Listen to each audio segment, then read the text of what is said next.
Hai semua, nak makan nasi ambeng yang sedap? Inilah tempatnya, Warung Ibu di Tanjung Karang, Kuala Selangor. Nasi ambeng merupakan makanan yang sangat sinonim dengan masyarakat Jawa, khususnya di negeri Selangor. Juadah otentik ini juga sering menjadi pilihan untuk dihidangkan pada majlis keramaian, kenduri kendara atau majlis tahlil. Memang sangat sedap. Rugi tak singgah di sini kalau dah ke Kuala Selangor.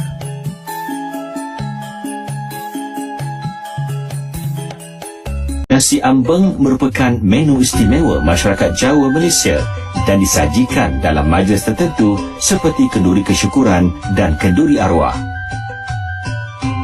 Untuk hidangan di majlis kenduri arwah biasanya akan terdapat gebeng, iaitu sambal kelapa muda. Di Malaysia juga banyak masyarakat yang berketurunan Jawa, paling banyak di negeri Johor dan juga negeri Selangor. Nah, untuk tradisi makanan juga hampir sama seperti di Jawa. Salah satunya adalah nasi ambeng. Nasi ambeng ini adalah makanan khas tradisi Jawa yang masih dilestarikan masyarakat Malaysia yang berketurunan Jawa. Maka tak heran kalau di Malaysia juga ada budaya dan tradisi Jawa di Malaysia. Jangan kaget, mereka melestarikan budaya nenek moyang kita. Tidak usah saling berselisih satu sama lain, alangkah baiknya kita saling menjaga tali persaudaraan. Saya daripada umur 7 tahun sehingga sekarang aktif lagi dalam kumpulan barongan Parit Belu. Walaupun beda negara, namun mereka tetap masih menjaga warisan budaya asal-usul tanah mereka. Seperti gamelan, kuda lumping, reog di Malaysia juga masih dilestarikan. Bahkan ada sebuah komunitas yang setiap minggunya selalu menggelar tradisi kesenian adat budaya Jawa, khususnya di Johor. Dan di sini kita bisa melihat ya, ada tarian kuda lumping dan juga kuda kepang dan juga wayang gamelan masih dilestarikan di sini.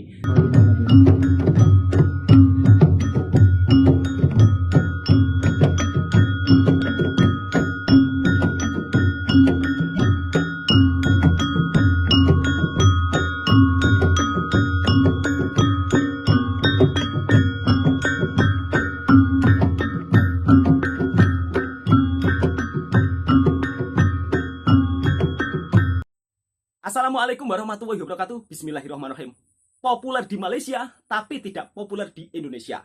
Salah satunya adalah makanan Jawa satu ini, yaitu nasi ambeng. Nasi ambeng ini sangat populer di Malaysia, namun tidak populer di Jawa. Kalau kalian pergi ke Jawa, terus kemudian cari kedai makan tanya nasi ambeng, akan tidak ada ya. Tapi kalau di Malaysia, nasi ambeng ini dijadikan sebuah makanan tradisi dan dijual belikan biasanya di pasar malam dan juga di kedai-kedai. Seperti apa sih? Simak video berikut makanan Jawa yang eksis di Malaysia. Jadi di Malaysia ini juga banyak warga yang berketurunan Jawa. Mereka berhijrah sebelum Indonesia Malaysia terbentuk. Jadi kalau kita bergaduh-gaduh pasal soal makanan, kita itu salah. Sebenarnya kita sama ya. Yang membedakan kita beda negara saja. Alangkah baiknya kita saling bersalaman, mempererat tali persaudaraan, jaga kerukunan. Buat apa saling membenci, saling mencaci maki? Pada umumnya kita sama, seagama, semuslim, harus saling rukun. Bismillahirrahmanirrahim. Kita reaction. Tidak populer di Indonesia, namun populer di Malaysia. Masakan khas Jawa, nasi ambeng. Assalamualaikum dan salam sejahtera. Waalaikumsalam. Bersama saya Syafiq Suhaimi. Memandangkan saya berdarah keturunan Jawa. Jadi dalam Jawa, video akhirnya. kali ini saya ingin berkongsi serba sedikit berkaitan makanan tradisi masyarakat Jawa yang ada di Malaysia. Makanan tradisi ini merupakan lambang sesuatu budaya. Setiap suku kaum ataupun bangsa mempunyai keunikannya yang tersendiri dalam aspek makanan dan tata cara kehidupan mereka. Kaum ataupun masyarakat Jawa yang ada di tanah Melayu mewarisi bermacam-macam jenis masakan turun-temurun yang diwarisi dari tanah Jawa dan sehingga sekarang masih kekal serta peninggalan ini tidak lapuk di zaman. Masyarakat Jawa sangat memandang tinggi terhadap penggunaan rempah ratus dalam masakan mereka.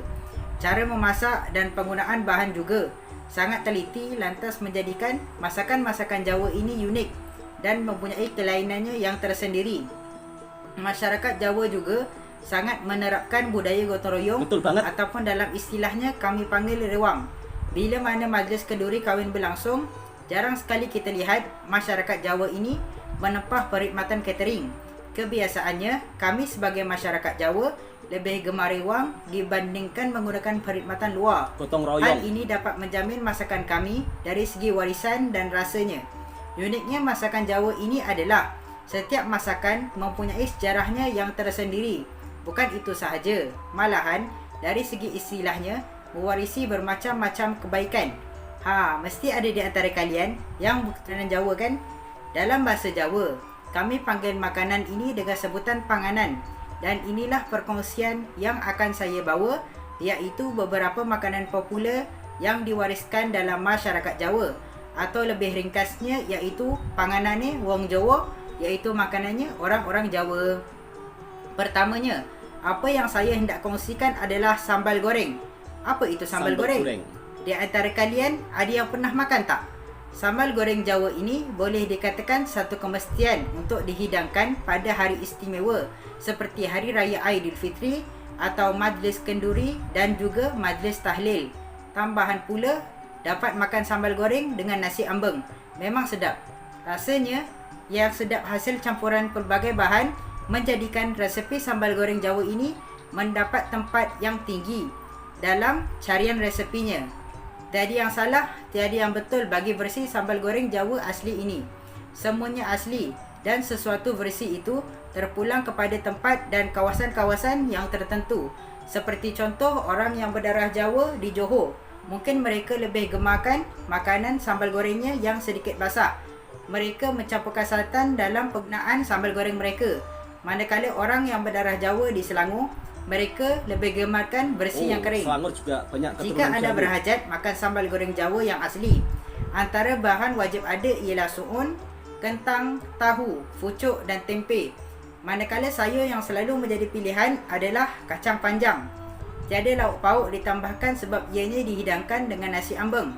Untuk resepinya, kami menggunakan tempe yang dihiris dan digoreng garing, kentang yang dihiris nipis dan digoreng, tahu yang dipotong dadu dan digoreng kering, suun yang direndam dan pucuk yang direndam lalu ditoskan dan dicampurkan bersama bahan-bahan yang tadi. Sedikit kacang panjang dipotong pendek dalam keadaan menyerong. Kami tambahkan juga gula, garam, kicap, asam jawa, minyak masak untuk menumis dan hirisan cili merah serta hirisan cili kering. Wow, hafal ya, Manakala adik bahan ni. tumisannya pula adalah bawang merah, bawang putih, cili kering, lengkuas dan serai. Cara memasaknya memang cukup mudah. Goreng ke semua bahan seperti tempe, kentang dan tahu, angkat dan toskan. Lalu kemudiannya tumis bahan tumisan sehingga naik bau dan campurkan bahan yang digoreng, lalu dikacau rata serta ditambah suun, kacang panjang dan pucuk. Yang keduanya, kita pergi pula kepada menu ungkep. Masakan Ayam ungkep ungkep ini juga merupakan makanan tradisi masyarakat Jawa yang ada di Malaysia. Masakan ayam yang dimasak bersama serai dan beberapa rempah yang lain. Ianya berwarna kuning dan sedikit gelap. Kalau nak tahu, ungkep ini adalah makanan kegemaran saya sewaktu saya kanak-kanak dulu. Ungkep yang membawa maksud semua bahan termasuk garam dan perasa perlu dimasukkan bersama menjadi satu supaya mesra dalam keadaan yang dipanggil diungkep nang jero wajan, iaitu tutup rapat-rapat dalam kuali pandai cakap Jawa dan juga adiknya. dimasak menggunakan api yang sederhana. Selain itu, hidangan ini diberi nama ungkep kerana setelah dibumbui dengan rempah sehingga rata dalam kuali, ia kemudiannya ditutup rapat sehingga masak. Tetapi apinya jangan terlalu besar dan jangan sesekali dibiarkan terus tertutup tanpa dijenguk supaya masakan tadi tidak hangus. Balik-balikkan sedikit kemudian tutup semula. Jika anda masukkan rempah, jangan terlalu banyak dan cukup sedikit sahaja. Jika orang dulu-dulu masak ungkep, memang kelihatan rempahnya yang agak kasar kerana ditumbuk ataupun digiling. Namun, kini ia kelihatan halus kerana ianya dikisar. Jika anda mahu benar-benar menikmati keenakan ayam ungkep, anda boleh makan dengan nasi yang panas sahaja bersama ayam ungkep tersebut. Cara memasaknya memang cukup mudah. Kalau nak versi yang dulu-dulu, tumbuk ketumbar sehingga lumat, baru masukkan bawang putih, kunyit, lada dan bawang merah. Tumis ke semua bahan yang ditumbuk sehingga naik bau. dan masukkan serai yang dileperkan. Kemudian masukkan ayam masak sehingga ayam mengeluarkan airnya, barulah tambah air sedikit sehingga sama paras dengan ayam tersebut. Lalu tutup dan biarkan 10 minit sehingga mendidih. Buka tutup tersebut, masukkan asam jawa, gula, serbuk kunyit, garam dan perasa sehingga kuah kelihatan kering dan pekat. Kacau sehingga sekata. Masak sehingga ayam empuk. Masakan ungkep ini sangat menarik. Ianya boleh dikatakan seakan rendang tetapi lebih berkuah sedikit seperti masak lemak. Seterusnya kita pergi yang ketiga adalah keluban. Nasi keluban ataupun sego keluban mungkin kedengaran janggal bagi sesetengah orang. Tetapi menu makanan ini sangat popular di kalangan masyarakat Jawa. Makanan istimewa ini selalunya disediakan jika ada majlis kesyukuran. Nasi yang kelihatan seperti nasi kerabu memang sedap dengan sayur-sayuran dan ulam-ulaman segar. Cara pembuatannya juga cukup mudah. Kesemua sayur-sayuran seperti toge, kacang panjang, pucuk ubi, kangkung dan kacang botol dipotong dan dicelur. Kemudian tumbuk bawang putih, bawang merah, belacan, cili dan udang kering.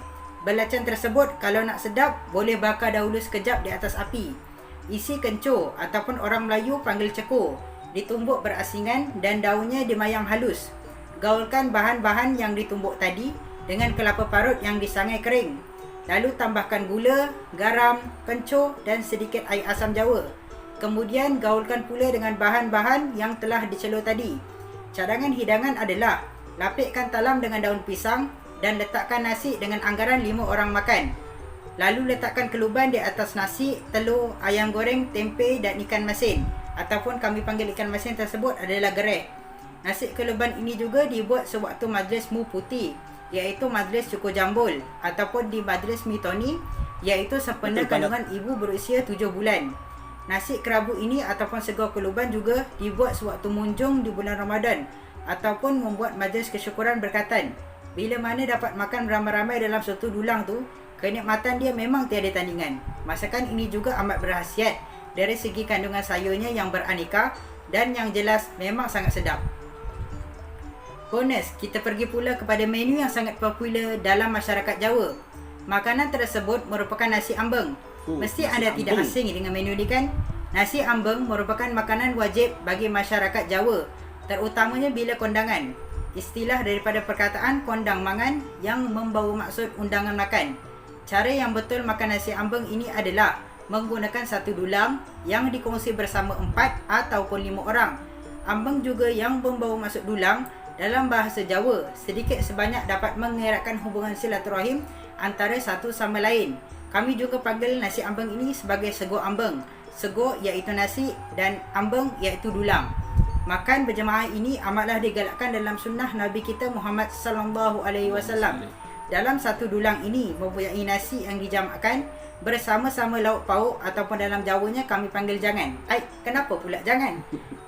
Jangan itu kalau nak tahu dalam bahasa Jawa adalah bagi perkataan lauk pauk. Antara jangannya adalah ayam Palembang.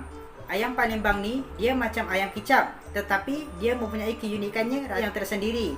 Ada sesetengah orang dia suka buat ayam Palembang dan tambahkan suun dan kentang. Dalam nasi ambeng juga kami ada letakkan tempe. Tempe ini dia diperbuat daripada kacang soya yang direbus dan diperam sehingga menjadi pepejal putih. Lauk-lauk lain yang seterusnya adalah mi goreng. Biasanya mi goreng yang kosong sahaja tanpa ditambahkan apa-apa sayuran. Nasi ambeng juga ada lauk-lauk lain lagi seperti tahu kering, kacang, ikan masin iaitu gereh, serunding dan rempeyek. Rempeyek ni pula merupakan makanan Jawa juga. Ianya merupakan snack yang diperbuat daripada adunan tepung dan rempah. Ianya juga dikenali sebagai peyek yang ditabur kacang tanah di atasnya. Sekian saja perkongsian dari saya. Cadangan saya agar makanan tradisi masyarakat Jawa ini dikenali dengan lebih mendalam lagi di mata rakyat Malaysia dan serata dunia. Diharapkan makanan seperti ini dapat menjadi lebih terkenal seperti terkenalnya nasi ayam penyet ataupun nasi kerabu. Kebiasaannya, makanan tradisi masyarakat Jawa dapat kita lihat dijual di pasar petang ataupun sewaktu bazar Ramadan dibuka. Makanan-makanan ini juga diharapkan lebih berkembang dan lebih maju, lantas dapat dijadikan sebagai produk makanan siap saji seperti produk kembara. Sedikit sebanyak perkongsian saya ini dapat menjadikan makanan tradisi masyarakat Jawa lebih menonjol dan dikenali oleh semua lapisan masyarakat. Sekian sahaja dari saya, sehingga kita berjumpa lagi. Assalamualaikum. Waalaikumsalam warahmatullahi wabarakatuh. Nah, baru saja kita mendengarkan sebuah perkongsian makanan Jawa yang masih eksis di Malaysia dan sangat populer. Justru ini sangat berbalik ya, kalau di Jawa ini makanan nasi ambeng kalau kita cari di kedai atau di penjual-penjual tepi jalan itu tidak ada. Tapi kalau di Malaysia kalian mau cari nasi ambeng itu sangatlah mudah. Jadi jangan salah paham. Di Malaysia ini warganya juga ada yang berketurunan Jawa. Mereka datang sebelum terbentuknya Indonesia dan Malaysia. Jadi harap-harap tidak usah saling berselisih soal makanan. Karena pada umumnya kita ini sama-sama berketurunan Jawa. Jadi kalau di Malaysia ada sebuah makanan dari Jawa dan juga budaya dari Jawa sama, itu mereka dari Jawa, asal usulnya dari Jawa. Mereka melestarikan budaya nenek moyang kita. Jadi sahabatku semua jangan salah paham. Mungkin untuk generasi milenial yang tidak suka membaca sejarah, baiknya dengarkan video ini supaya kita juga saling memahami dan lebih mempererat tali persaudaraan.